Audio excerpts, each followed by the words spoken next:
explore only the truth, the two for you all.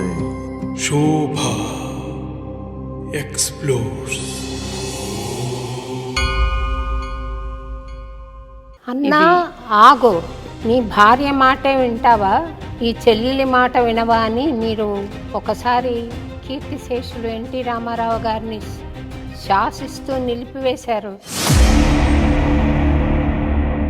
1990, 91 సంవత్సరాల్లో జరిగినటువంటి సన్నివేశం.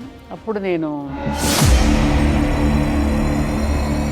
ఒక ప్రమాదకరమైనటువంటి పరిస్థితిలో ఉన్నప్పుడు రోజుకు 2500 గోవులని,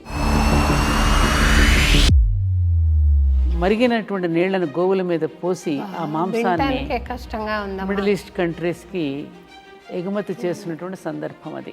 ఆ దృశ్యాన్ని చూసి నేను చెలించిపోయాను. ఆ సందర్భంలో నేను జైలుకు కూడా వెళ్ళడం జరిగిందమ్మా. అప్పుడు ఈ జైన్ సేవా సంఘ వాళ్ళు నన్ను, అక్కినేని అమల గారిని జీవదయారక్ష అనే అవార్డుతో సత్కరిస్తామని చెప్పి మాకు ఆహ్వానం పంపడం జరిగింది. ఆ అవార్డు నేను స్వీకరించాల. ఆ సందర్భంలో రామారావు గారు, లక్ష్మీపార్వతి ఇద్దరు కూడా వారి ఉపన్యాసం ముగిసింది, ఇంకా వెళ్ళిపోబోతూ ఉన్నారు. వెళ్ళిపోబోతూ ఉన్న సందర్భంలో వెంటనే మైక్ లాక్కుని, అన్న ఆగు, ఏం వెళ్ళిపోతున్నావు, భార్య మాట్లాడుతూ ఉంటే ముసిముసి నవ్వుకున్నావే, మరి చెల్లి మాట కూడా విను అని ఆయన నిలబెట్టేసి ఒక్క క్షణం ఆయన నివేరిపోయారు. వెంటనే రామారావు గారిని చేయి పట్టుకుని తీసుకుని వేదిక మించి దిగి వెళ్ళిపోయారు.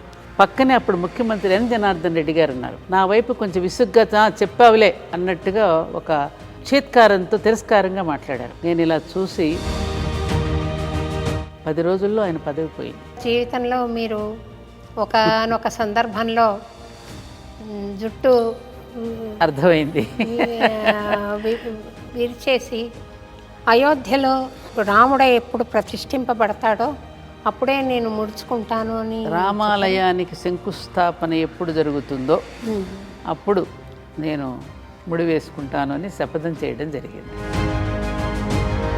నేను 1988లో కంచి పరమాచార్య చంద్రశేఖరేంద్ర సరస్వతి మహాస్వామి వారిని దర్శించుకోవడం జరిగింది. దర్శించుకున్నప్పుడు స్వామిని నాకేమిటో స్వామి,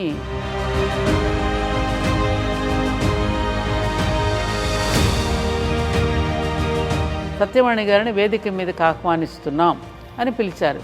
పిలవగానే నేను స్టన్ అయిపోయాను. నాకు కోపం వచ్చేసింది. వెంటనే నా నోటి నుంచి అయోధ్యలో శిలాన్యాస జరిగే వరకు నేను కురులు ముడవను అని శపథం చేసేసి ఇంటికి వచ్చేసి అక్కడే జుట్టు ముడి తీసేసి జీవితాంతం పగలు చిమ్మే కంటే ఒక్క క్షణం వెలిగి ఆరిపోయినా చాలని.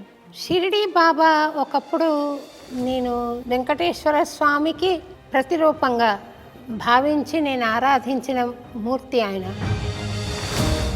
అయితే ఎందుకని ఈ రోజుల్లో చాలా ప్రముఖమైన దేవస్థానాల నుండి ఆయన విగ్రహాలు తొలగించి వేయడం కానీ, ఆయన హిందూ మతానికి చెందినవాడు కాదు అని ఇటువంటి ప్రసక్తి వస్తోంది కదా, అది సబబేనా? ఏమాత్రమూ సబబు కాదు. అసలు సనాతన ధర్మం అనేటువంటి పదాన్ని కూడా ఎలా పడితే అలా వాడేస్తూ ఒక అతను కామెంట్ పెట్టాడు. అంటే వీళ్ళు ఎంత మూర్ఖత్వంతో ఆలోచిస్తారు, ఎంత దిగజారుడుతనంతో ఆలోచిస్తున్నాం మనం.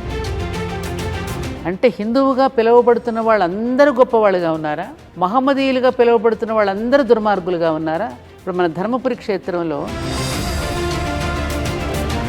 మహమ్మద్ షరీఫ్ మియా గారు తలంబరాలు పట్టుకొస్తారు, ముత్యాలు తలంబరాలు.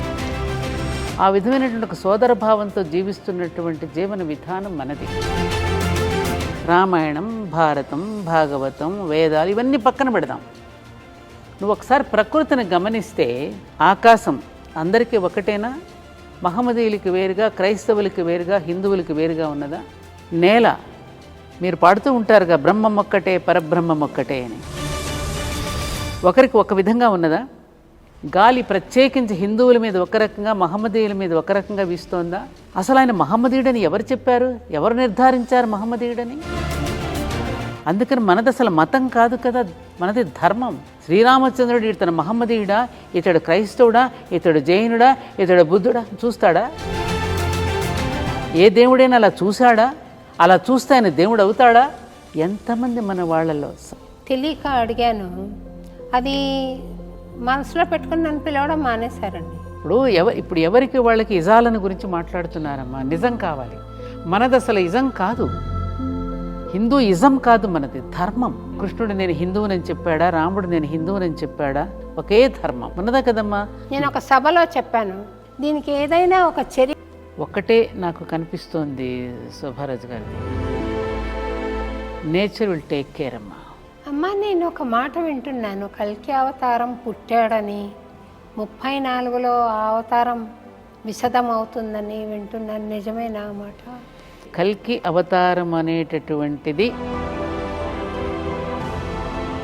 ఈ ఆచార కర్మకాండలకే పరిమితమైపోయి న్యాయాన్ని ధర్మాన్ని నెట్టేసినప్పుడు తానుగా దిగివచ్చి మళ్ళీ మనల్ని నిలబెడతాడు అనేటటువంటిది మనకి భాగవతంలో కూడా మనకు చెప్పడం జరిగింది ఆఖరిలో.